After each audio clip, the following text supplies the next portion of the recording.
What's up, party people? My name is Sunny Ray. This is the Sunny Ray Show. I've got yet another super interesting guest. I still pinch myself over getting to meet so many cool people every day. David Neuman came to building software the way very few founders, at least on this show, and he came through in digital health do right from inside the operating room. He's an orthopedic surgeon, and his own description of the transition is that physical constraints led him to a new realm of work and shifted an orthopedic surgery mindset into entrepreneurship. David, how's it going? Great. Thank you. Pleasure to be here, Sunny. Yeah, what an honor to get to talk to you. So I guess taking you into the deep end, what are you building? What's the problem that you're solving at PopDoc? Yeah, PopDoc is solving the problem of physical constraints, chronic inflammation as it slows people down after injury, as they age, as they want to continue to thrive and play with their kids, their grandkids, and do the right thing. Physical constraints are widespread, and I think it comes from a lack of education, a lack of motivation, maybe a lack of resources to help people age gracefully and achieve a longer health span. What is it specifically? Like, what are we talking about here? How do you achieve that? How do you help people achieve a longer? It's knowledge plus action equals power.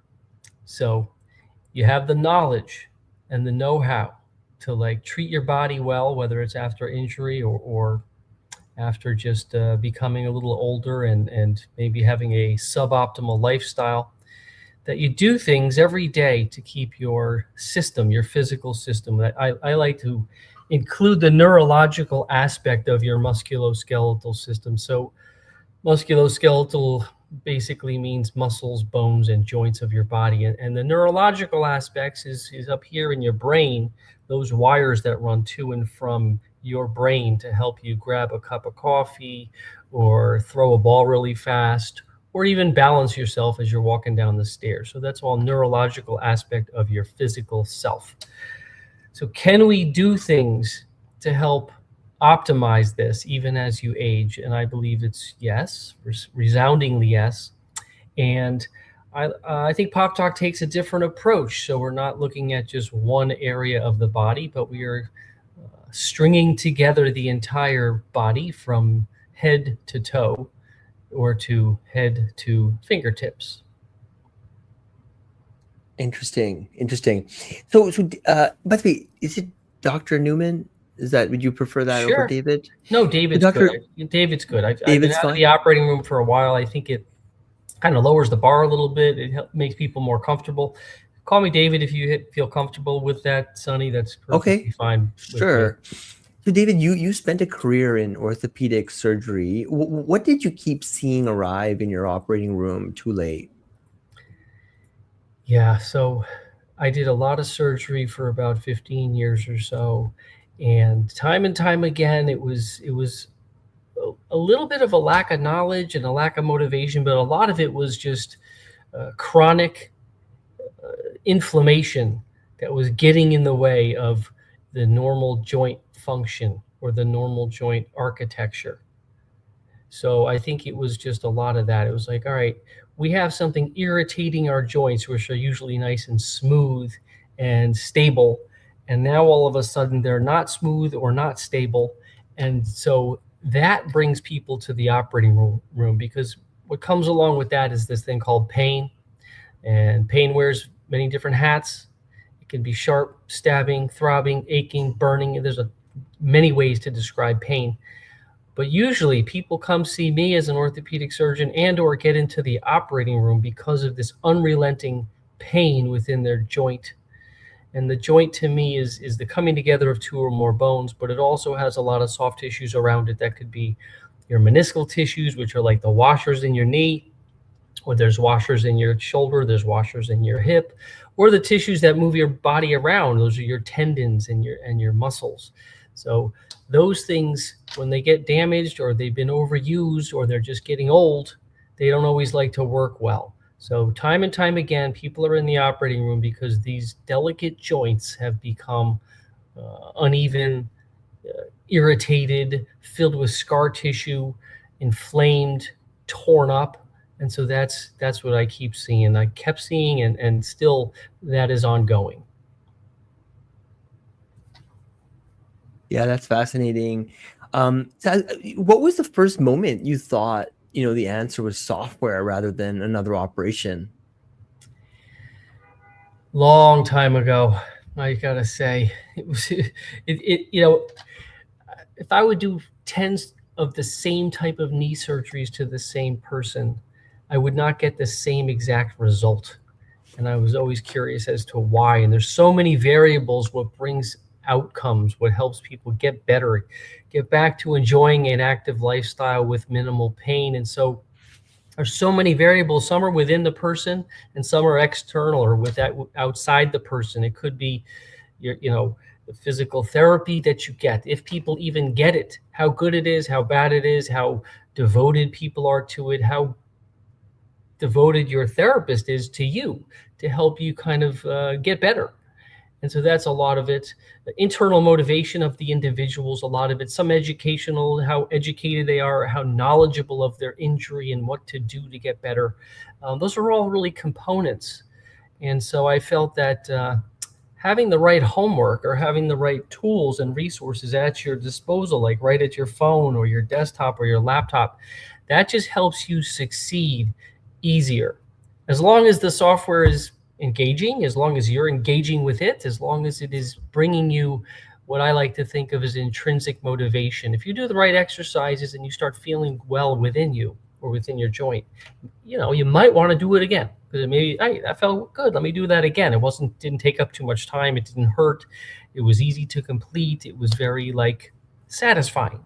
So that kind of led me down that road to software. And so that kind of, and I had a couple surgeries too, meaning I was a patient. I had my ACL reconstructed. I had my shoulder scoped, really both of them.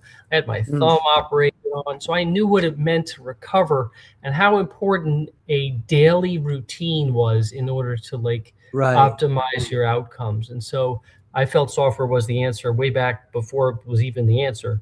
And now it's maybe the answer, but I think there's still some tweaks. There's still some optimization that can be had. Right. Gotcha. Super, super interesting. So what was the hardest thing to unlearn coming out of medicine into building a company?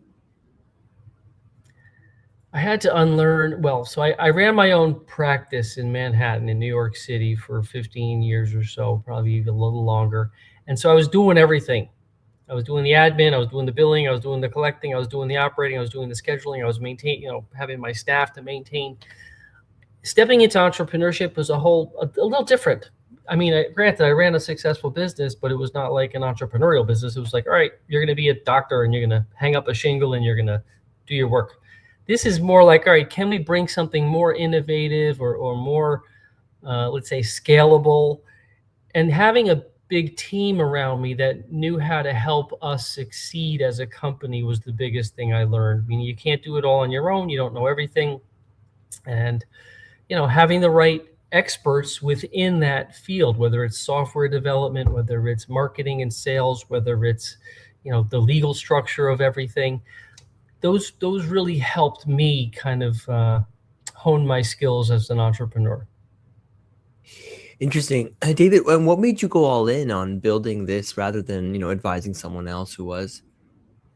Well, Sonny, so I'm an orthopedic surgeon, and I'm not a software creator.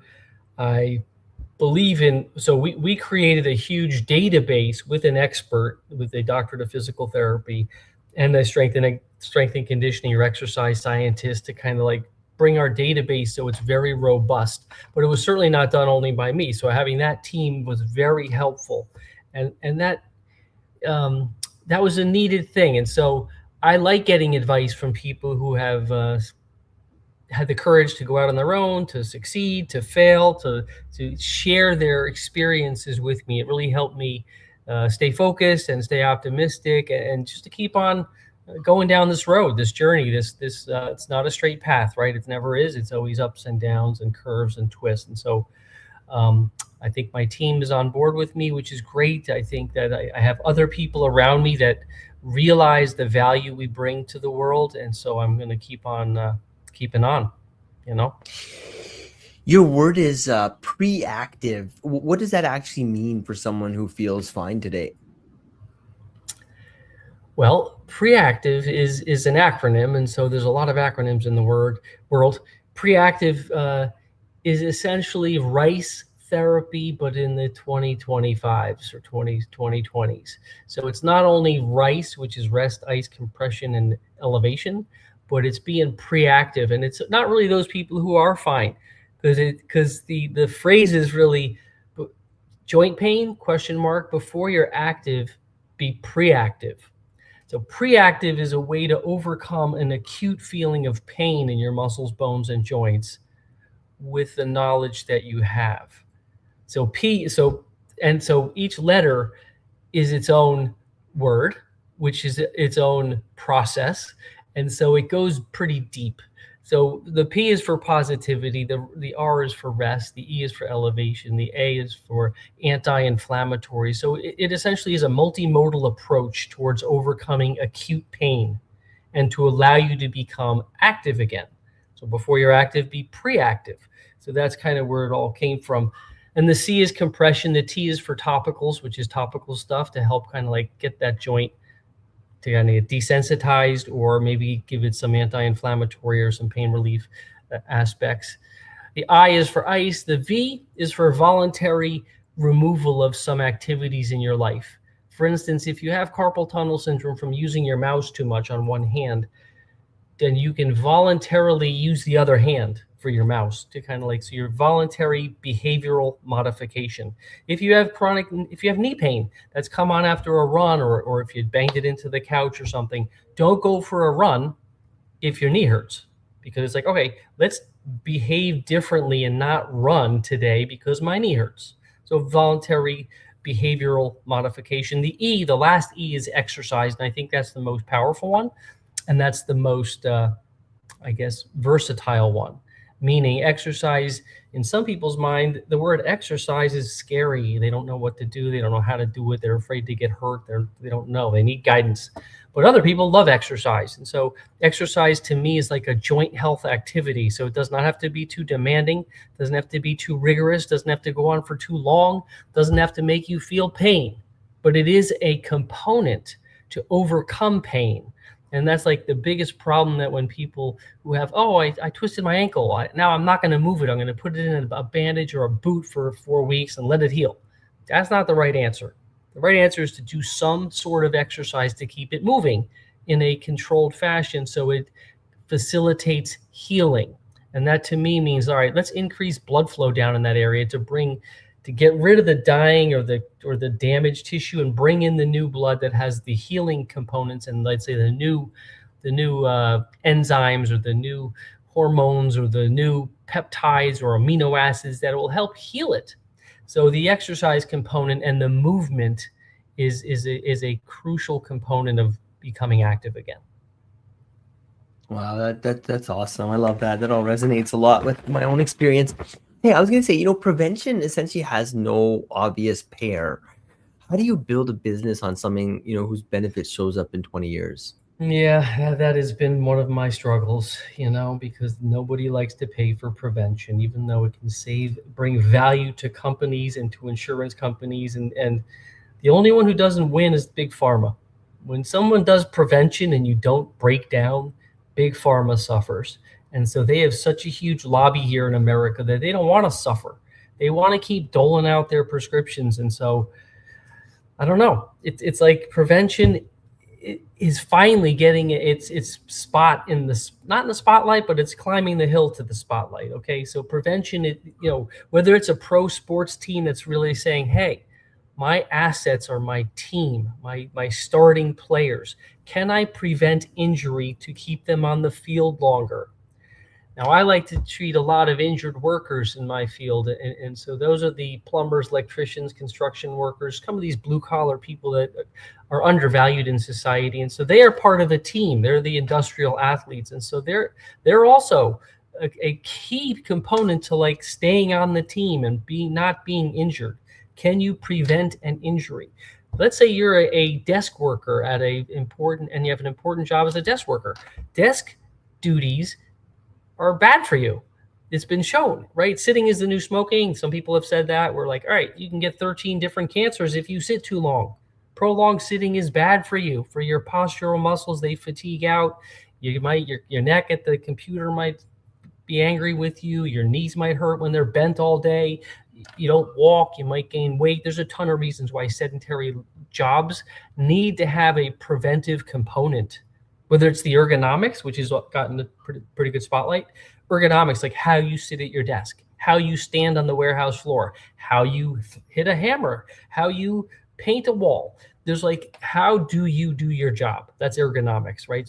So you do it right technique. Maybe that's a preventive measure to help you not break down. But once you break down, once you have like an OSHA reportable claim, that means that you're not part of the team anymore. You're costing money to someone. Your whole team or your squad might have lost you as an asset. Now, I'm not talking about pro sports, but you see that often in pro sports. Oh, the QB's out. That means that team is definitely not going to win, or something like that. Or the goalie's out for soccer, or the slugger on the baseball team is out, so the team is hurting. They're not poised to win as much or as often. So I would like to see prevention still climb that road to in the spotlight. And I still would like some of these businesses to cover prevention as part of their desire to care for their employees or to care for their members or their clients or their patients. Can we bring prevention into the center stage? And it's not just prevent musculoskeletal. It could be preventing obesity. It could be preventing depression. It could be preventing, diabetes, cholesterol, high blood pressure, cancer. Can we get there? I think we will. I'm an optimistic guy. I think we are on the road towards saying, oh, can we do some upstream things to like prevent the onset of demise of the human? I guess just two more men. Thank you so much, by the way, for coming on the show. Really appreciate it. If aging gracefully becomes an infrastructure problem rather than a personal one, who ends up paying for it? Aging gracefully. I appreciate you letting me just talk today on the show with you, Sonny. I think I really admire what you're up to about helping me and helping everyone else get our word out there into the world. And aging gracefully is we're all aging, right? And so we can choose. If we have the means from a financial as well as access to the right tools and resources, we can age gracefully. Aging gracefully means, can we still smile a lot, be at peace in our brain, have minimal chronic pain, be able to do the things that bring you joy, whether it's playing with your kids or your grandkids, watching them go down the aisle, keep skiing, playing golf, swimming, biking, the things that like make you feel good, right? And so, or it could be cooking, listening to music, gardening, could be anything. So aging gracefully is, can we embrace a lifestyle that's not just one component, a lifestyle, I mean a lifestyle that helps you as an individual age gracefully. So if you live in an area that's very polluted, then you're pulling in air into your lungs that's hurting you. That's one of the environmental sides of lifestyle. If you're like putting bad chemicals on your body through hair, through makeup, through deodorant, through tanning stuff, whatever, that we know is getting into our system a little bit or a lot, depending on the tools you use.